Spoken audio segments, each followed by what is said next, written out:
I never look at myself as a politician. I am a public servant, and I believe if you want to serve, you've got to be accessible.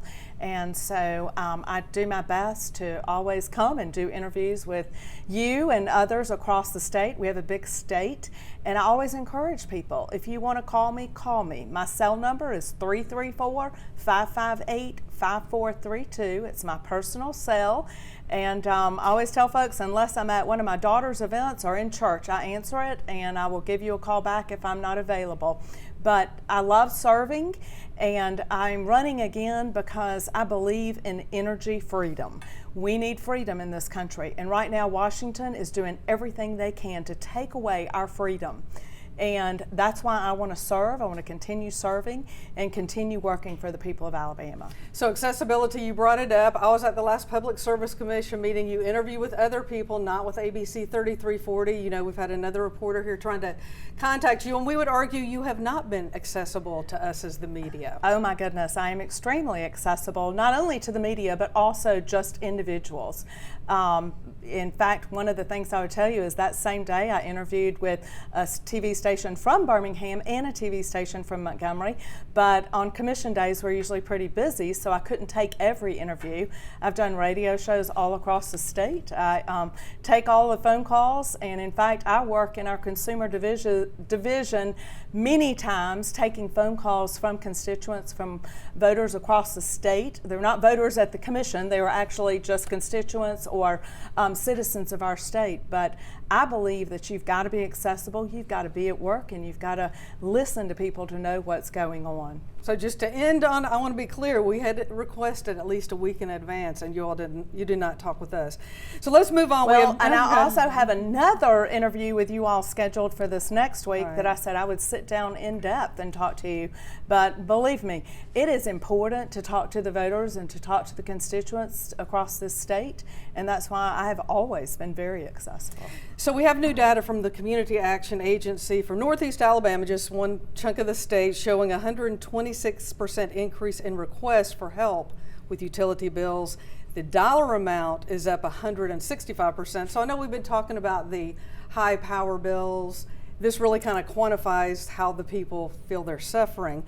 So with the utilities being so unaffordable for so many, how do you respond, being the head of the agency, to regulate these rates? Well, you know, it is frustrating to me also because I see what's happening. I've got a front row seat to see what is actually happening to us here in Alabama. And when you look across the whole United States, on average, groceries have gone up 22%, but power bills across our country have gone up 26%. And you know, that's hurting the disposable income for families all across our state. And when you look at what's happening right here in Alabama, but also all across the country, it's policies coming out of Washington. We can do something here in Alabama, and I've stood strong against policies coming out of Washington. I've stood strong and said we will not have mandates. We will use every kind of fuel to produce electricity, and we will keep things, well, first of all, have energy freedom so that you can choose to use however much you want to use, and we will make sure that it's available for you at the lowest price possible. So energy freedom is extremely important. But when you look at what's happening in Washington, they want to do everything they can so that you can't have all the power you need when you need it. They also want to drive up the cost. One of the first things President Biden said is that he's going to get rid of the Keystone Pipeline. Well, you know, we need common sense in Washington. We still get that oil from Canada coming down to our Gulf Coast refineries, but instead of a pipeline, it's coming via a train or a truck. And at the PSC, we regulate trains, we regulate trucks, and we regulate pipelines. I can assure you the cheapest way, the most environmentally friendly way, and the cleanest way would be to put it on a pipeline and go one way. Instead, we have 1,250 a day trains coming south and 1,250 going north to pick up another load. That's the policies coming out of Washington. They don't make sense for our families. So one of the arguments from groups opposing your candidacy, opposing you back on the Public Service Commission, is the profit margin that Alabama Power is allowed. So supposedly it's between 9 and 10%. They're alleging it's more like 14%. Well, I don't know where you got those numbers. First of all, Alabama Power Company is allowed between 5.75 and 6.15%. 6.15% profit. That is allowed. If you look across the country, it's one of the lowest margins. And I don't know where you're getting those numbers, but they have actually come down the entire time that I've been at the commission. When I first got to the commission, they were 13.5%. They were allowed up to 13.5%. They are now down in a weighted return of 5.75 to 6.15. That is a fair return, but I'm not here to take care of the company. I'm here to take care of the people of Alabama. And when they earn too much, it goes back to the people. Over the last 3.5 years, anytime they've earned too much, it's gone back into the pockets of ratepayers. Right now, it's looking at somewhere in the ballpark of about $150 per ratepayer has gone back into their pockets. My job is always to take care of the consumer. In fact, you can look at Chandler Mountain. I know the power company wanted to produce power over on Chandler Mountain. I listened and I heard both sides of the argument. I finally went over and viewed the mountain myself and the project they were looking at. And I said, no, we're not going to do that here in Alabama. We are not going to displace all of these people and their families. And I said, no. Alabama Power Company does a good job at always having the power on for us here in Alabama, but it is not my job to be their cheerleader. It is my job to take care of the people and the citizens using their product. But at the PSC, we do a whole lot more than just power. And my job is to always make sure the citizens of our state are taken care of. So to answer critics, why don't we have the rate hearings like they do with Georgia Power? Southern Company owns them as well, where the books are open up. We can see everything. I'll get you have one side, the others have another side, national media coverage and articles from environmental groups, nonprofits, to get what kind of profits are they making? Because you do read that quite a bit. Alabama Power is a very profitable company, and you're in the poorest state practically in the entire nation. I just mentioned their profits are held between 5.75 and 6.15% annually. That is not above anything else around the country, but it sounds like you're getting your talking points from the environmentalist. And I want to share with you that what they would love to do is to have us all in the dark. They want us to get rid of red meat. They want us to get rid of gas stoves. They want us to quit flying in airplanes or driving cars. They want us in the dark. And if you want to continue listening to them, that is not my message, I can assure you. I am here to fight the environmentalists that want socialism in our government. That is wrong. I am a conservative. I want conservative government, and I fight them day and night at the Public Service Commission. We have had hearings. My first year in office at the Public Service Commission as president, I said we will hold hearings.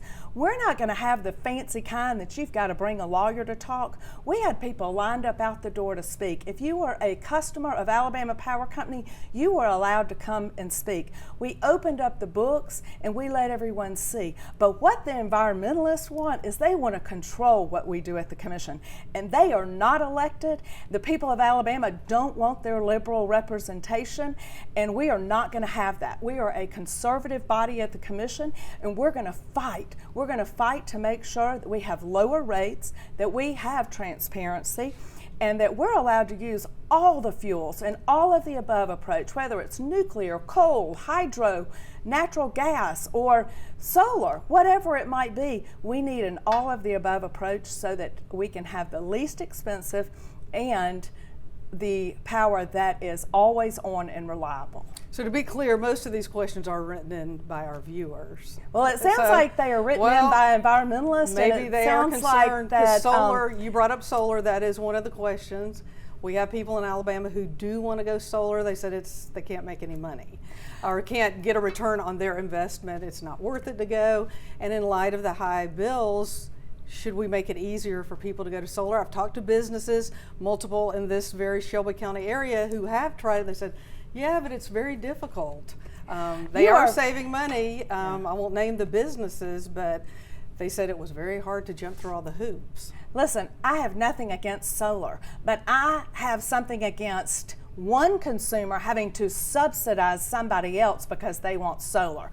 To me, if you choose solar, that's your energy independence. But I don't believe that another consumer ought to be subsidizing your solar panels on your roof. Now, if you want to just totally disconnect from the grid and have no backup power, then you can do exactly what you want. There's no charge whatsoever. But if you want Alabama Power Company to provide you backup solar when it's the most expensive, when the sun isn't shining and it's more expensive to produce that power, then you should pay the price. And I will never allow other consumers to subsidize people that can actually afford solar for their rooftop. You're right, some people in Alabama they're not able to afford those luxuries of solar. And it is my job to look out for them. And I will always do that. Solar is fine. And if you choose solar, that's your choice. But it should not weigh on the pocketbooks of the other consumers. One of the complaints has been the reliance on natural gas, especially for Alabama Power, that the PSC made Alabama Power be more dependent on that, and that is why we had the 3 rate hikes in 1 year. How would you respond to that? Well, once again, you got federal mandates coming from the Biden administration. First of all, you had President Obama, who wanted to do away with coal. Then you had President Biden come in and say, look, this transition away from fossil fuels is going to be painful, but when we finish this transition, you'll all see how much better it is. Well, that is pie in the sky. We could blanket Alabama from the top to the bottom with solar panels, and we would not have enough electricity in the mornings when we need, on a freezing cold morning, when we need power between 5 and 6:30, everybody's waking up, turning on the heat, maybe drying some clothes, washing some dishes, drying their hair, plugging in their cell phones and computers. That is when we need the most generation. And so solar just doesn't work. Solar is, I tell folks, I'm a girl just like you know, you get your black dress, that's your coal, that's your natural gas. You can turn it on when you need it, and you can always have available electricity for the cheapest price. But solar is like your accessories. It's your jewelry. When the sun is shining, it works great. But you can't go somewhere without that black dress. You can't go around with no clothes on. That is the reality with solar. It's great when the sun is shining. So we've got to keep fossil fuels. Anybody who tells you we can have a roaring economy without natural gas and without coal doesn't know the subject matter. And that's what environmentalists are doing. They are the liberals. They're coming from outside of our state, and they're trying to change our way of life. That's why I'm at the commission, and that's what I'm fighting every day. But is Mississippi not ahead of Alabama in solar? Not that I know of, but Okay. You know what? I don't look at the other state. My job is to take care of Alabama. And my job is to make sure when power is needed, the power is available. My job is to keep the prices as low as possible and to make sure that we can recruit industry into the state and that mamas and daddies can keep their families warm in the winter and cold in the summer. An interesting fact, I know your station looked into this, our state uses more heat pumps than any other state in our nation. And the reason why, we're situated in a climate that can actually work well with heat pumps, unless we have some really cold days. And in January, we had a number of very cold days. In fact, a national report said that we had 58% cooler degree days in the month of January. So a heat pump has a really hard time. It struggles and uses a lot more power. In fact, an exponential amount of more power.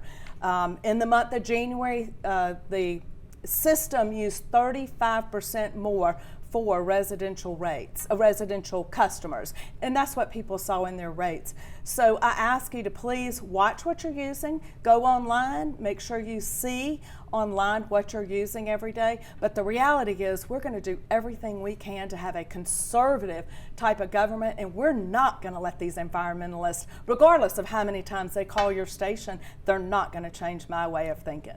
So should we put more into weatherization? We have very low housing stock, especially after the tornadoes. The poor, not insulated homes, nothing's updated, the appliances or anything. Should we put more of a focus on that as opposed to 1 or 2 times paying people's power bills, gas bills for them, not just in the winter, but we hear this in the summer as well. Well, I encourage people to call Alabama Power Company and ask them to come out and do an audit of their home. A lot of times it's a simple thing like maybe more stripping, more weather stripping around the doors or the windows.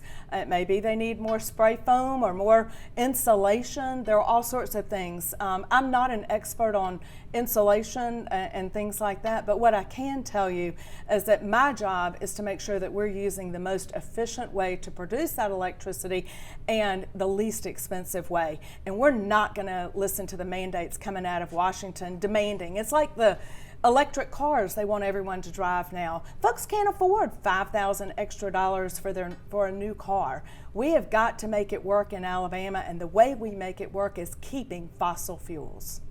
All right, so let's talk about campaign contributions. Your opposition, he told me he's raised about $4,000. In the past 2 months, you've raised about $200,000 from what's filed with the Secretary of State.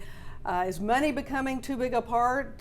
Do the consumers need to be worried you're being unduly influenced by these big PAC contributions? Look, I am proud of every contribution that I've gotten in this campaign. When you talk about PACs, you talk about the hard foresters in this state, the members of the Forestry Association that are working hard, the realtors across the state, realtors that are working hard every day to make a contribution to someone that they believe is doing a good job. You look at the farmers across our state, they endorse me. They believe I'm doing a good job, and they work hard every day to keep food on our table, and they're supporting me. The manufacturers in this state are supporting me because they know I've kept the prices down for them. When you look at PACs, you love to say, oh, all this money. The reality is every one of these contributions are from hardworking Alabamians, not from out of state. They're from hardworking Alabamians, and I am so honored to have their support during this campaign. And people know, when you hear the name Twinkle, you know it's conservative government. And that's what I'm so proud to have, is the support of all the people that want a conservative Alabama. Now, this is definitely an environmental issue and a health issue, according to some, the coal ash cleanup. I know in Mobile Bay there has been a movement. Now it is going to be moved right there in a very delicate, sensitive area. What about the rest of the coal ash across the state? I know the cap in place has been promoted, but some of the testing has already showed that it's leaking into the groundwater. I think this interview has become actually an interview of the environmental groups asking all of these questions. The reality is every dime that's spent, the taxpayers and the ratepayers are having to pay that cost. And the reality is, yes, we want to be environmental friendly in this state, but what I don't think is they should say one thing and then act and do another. They approved a cap in place situation for the coal ash. And then now they're saying that's not good enough. They want it to be moved. Wait, now who is they? The Environmental Protection Agency, okay. The EPA. The EPA is out of control. The Biden EPA is out of control. What they want to do is put us in the dark. They want John Kerry running all over our country in jets and being picked up by 10 black SUVs. But now we were at the meeting where they were discussing specifically Mobile Bay. That was not environmental groups, that was grandparents and parents. We talked to multiple people who were a group who had come down. I'm all for a clean environment. I'm all for capping it off and making it clean. But when our folks in Alabama have said this is a great way to cap it off and to keep our environment clean, and then they want to go in and change their minds so it'll make it more expensive, all they're trying to do is make fossil fuels so expensive that they can no longer be utilized to produce electricity. When fossil fuels can no longer be used to produce the electricity in this state, you're not going to see across the country a 26% increase in power prices. You're going to see it over 100% increase. That's what I am fighting for every day. I want to keep our prices down, and I want to make sure that we have the power we need to make sure the lights are always on and that we have energy freedom so that you can decide how you want your power and how much you want to use. Gotcha. Well, anything else you want to add to the voters out there, to the general public, who, again, we go back to the one, central issue. Once I can't again, afford the bills. I'd just like to say thank you for allowing me to serve, And I appreciate the opportunity. I believe if you want to serve, you've got to be accessible. And my number is 334-558-5432. I encourage you to call if you have a problem with anything. We'll be glad to work with you and help you out. I know this past month we have had a number of phone calls, and I've been able to personally work with a few people. So please give us a call if there is anything that I can do. But I appreciate the opportunity to talk with you, and I will always be a conservative, think conservatively, and at our commission we will govern conservatively.